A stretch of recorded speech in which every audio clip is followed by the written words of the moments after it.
Hello students, this is Radhika Gaur और आज हम शुरू करने जा रहे हैं अपना जो चैप्टर है 1, दैट इज जो हमारा चैप्टर है परिमेय संख्या, उसका भी सेशन नंबर 1 दैट इज परिमेय संख्याओं के गुणधर्मों के बारे में आज हम इस सेशन में स्टडी करेंगे। तो देखिए, आपका जो विषय गणित है हम उसी के बारे में इस क्लासेस में पढ़ा करेंगे और उसी के बारे में हम समझेंगे कि गणित से रिलेटेड आपके जितने भी चैप्टर हैं, उनके जितने भी टॉपिक हैं, उनको हम अच्छे से कवर करने की कोशिश करेंगे।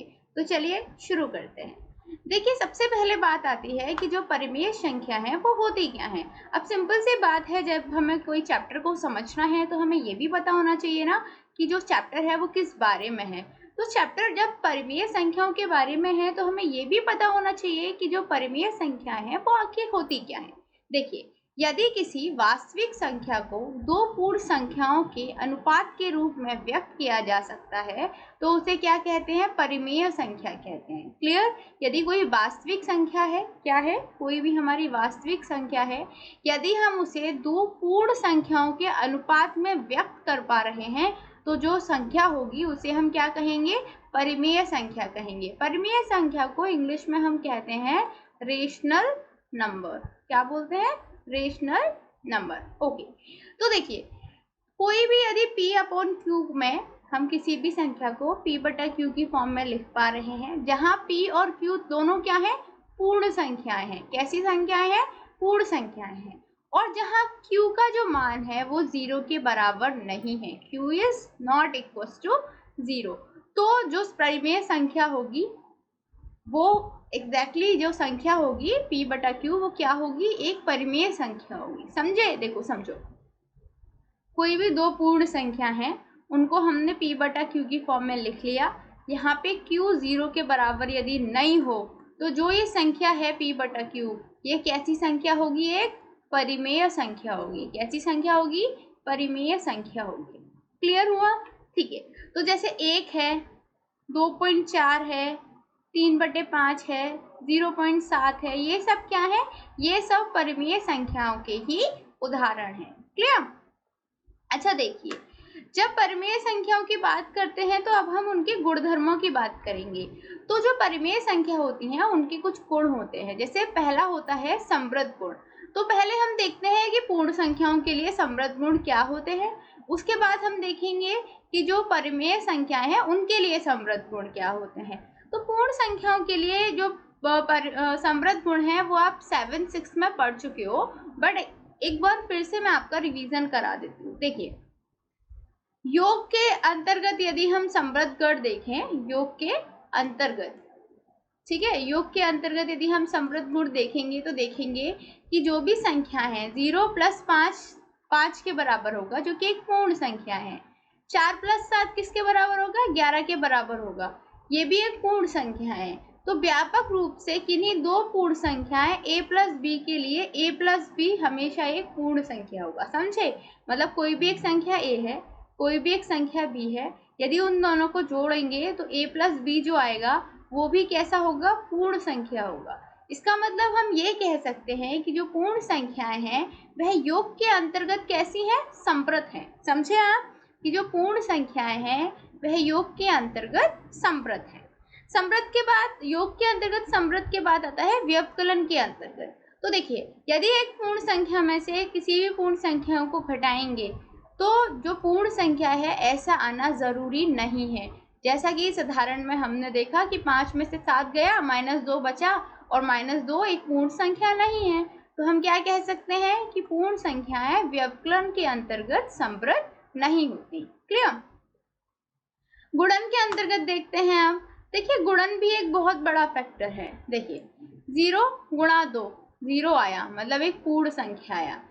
3 × 7 21 आएगा, ये भी एक पूर्ण संख्या है। तो हम क्या कह सकते हैं कि a और b कोई भी दो पूर्ण संख्याएं हैं तो उनका जो गुणनफल होगा वो भी कैसा होगा? पूर्ण संख्या ही होगा। कैसी संख्या होगा? पूर्ण संख्या। इसका मतलब क्या हुआ कि जो पूर्ण संख्याएं हैं गुणन के अंतर्गत कैसी हैं? समृद्ध हैं। क्लियर? भाग के अंतर्गत देखिए, 5/8 क्या आएगा? पूर्ण संख्या आएगा? नहीं आएगा। तो हम कह सकते हैं कि जो पूर्ण संख्या है वह भाग के अंतर्गत समृद्ध नहीं है। ये चीज़ आपको समझ में आ रही है ना अच्छे से? तो देखिए अब हम यहाँ पे पढ़ते हैं पूर्णांक के बारे में। तो देखिए पूर्णांक के अंतर्गत अभी हमने देखा पूर्ण संख्याओं के अंतर्गत संप्रत गुण, अब हम देखेंगे पूर्णांक ही। ठीक है, तो पूर्णांकों के लिए योग क्या होता है? -6 + 5 देखेंगे -1 आता है जो कि एक पूर्णांक है। क्लियर? तो हम कह सकते हैं कि व्यापक रूप से किन्हीं दो पूर्णांकों के a + b के लिए a + b एक पूर्णांक ही आता है। मतलब a एक पूर्णांक है, b एक पूर्णांक है, उन दोनों को प्लस करेंगे तो a + b भी क्या होगा? एक पूर्णांक ही होगा। क्या होगा? एक पूर्णांक होगा। मतलब हम कह सकते हैं कि पूर्णांक योग के अंतर्गत क्या होते हैं? संप्रत होते हैं। कोई कंफ्यूजन ऑब्वियसली नहीं होनी चाहिए। अच्छा, अब देखते हैं पूर्णांक व्यवकलन के लिए संप्रत होते हैं या नहीं होते। तो देखिए 7 में से 5 जाएगा तो बचेगा 2, ये एक पूर्णांक है, राइट। -6 में से -8 जाएगा, -14 आएगा, ये भी एक पूर्णांक है। -6 में से -8 जाएगा, 2 आएगा, ये भी एक पूर्णांक है। 8 में से माइनस करेंगे -6 को तो भी एक पूर्णांक ही आएगा। तो हम क्या कह सकते हैं? हम ये कह सकते हैं कि व्यापक रूप से किन्हीं दो पूर्णांकों a तथा b के लिए a - b भी एक क्या है? पूर्णांक है। क्लियर? तो a है, ये पूर्णांक है, b पूर्णांक है, तो a - b भी क्या होगा? एक पूर्णांक ही होगा। इसका मतलब क्या हुआ? इसका मतलब ये हुआ कि जो पूर्णांक है वो व्यवकलन के अंतर्गत संप्रत नहीं है। कोई कंफ्यूजन? देखिए सबसे पहले चीज जो आपको समझने की जरूरत है वो यही है कि आप जो क्वेश्चन को सॉल्व कर रहे हो, जिस कंसेप्ट को समझ रहे हो, वो आपको कितना क्लियर से समझ में आ पा रहा है।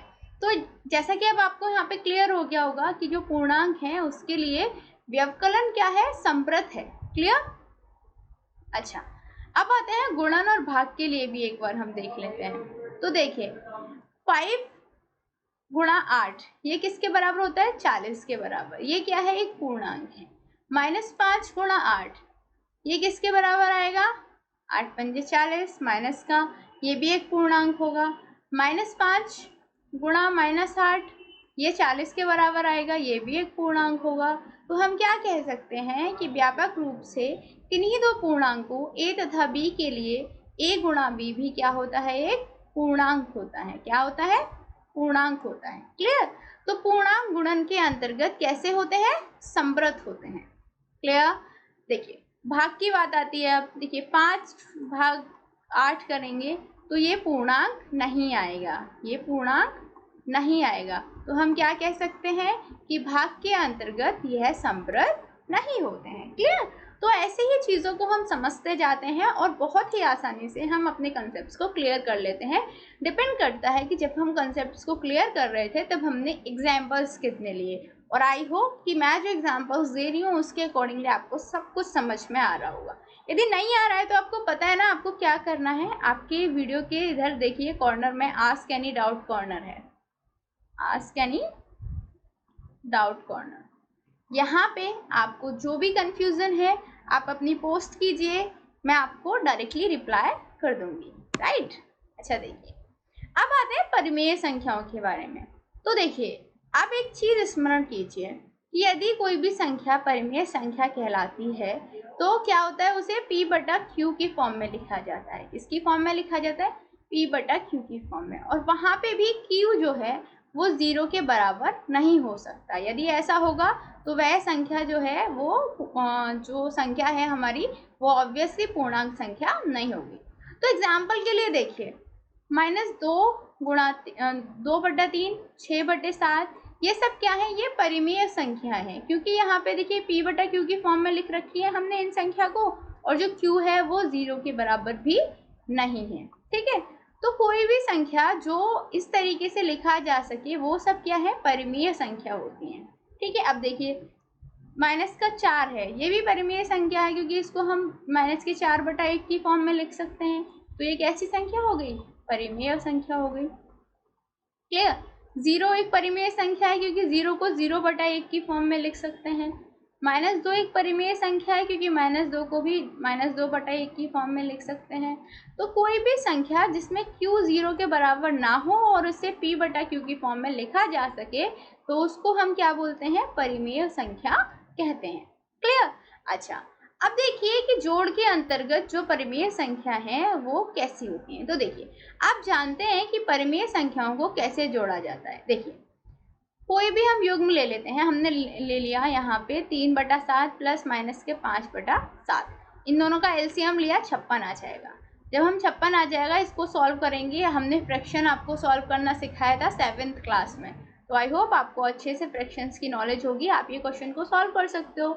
हमने देखा माइनस का 19/56 आया है, जो कि एक क्या है, परिमेय संख्या है।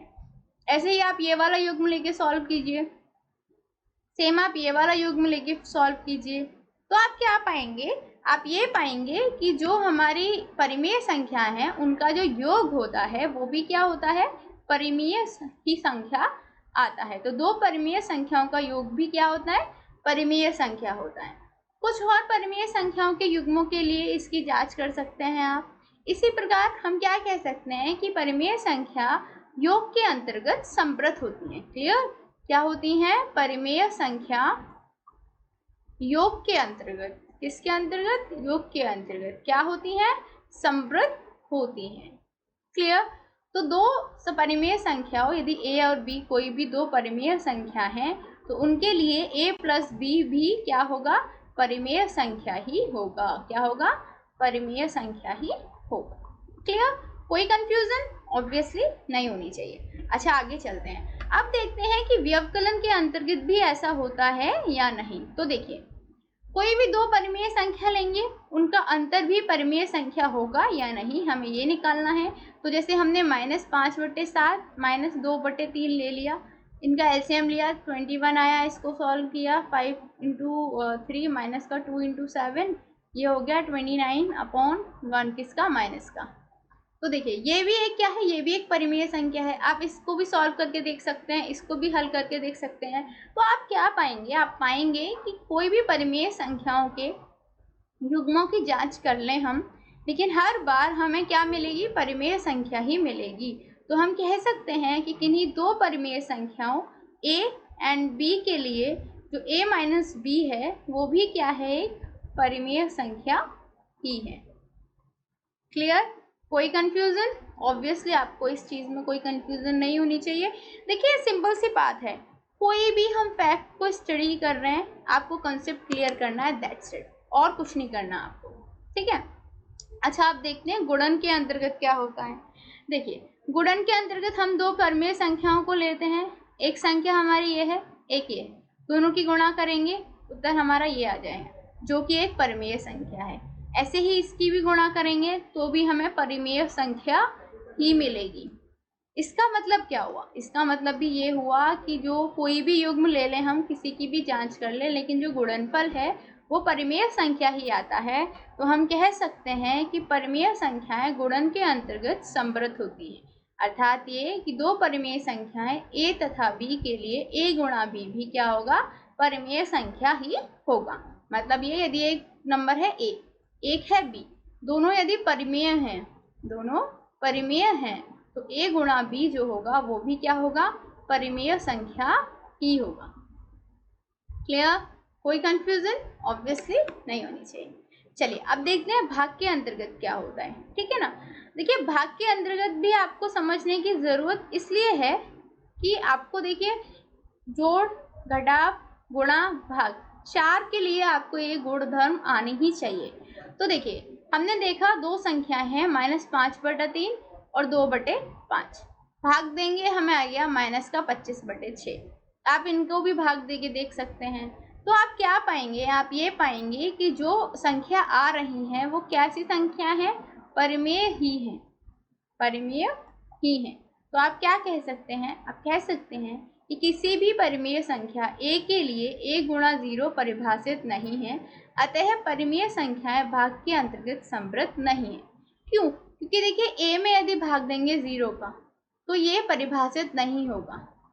बेशक इनकी भाग दे के हमें परिमेय संख्या मिल रही हो, लेकिन एक ऐसा केस है जहाँ पे हमें परिमेय संख्या नहीं मिलेगी, इसीलिए हम शून्य को शामिल नहीं करें, तब कह सकते हैं कि परिमेय संख्याओं का समूह भाग के लिए संवृत है।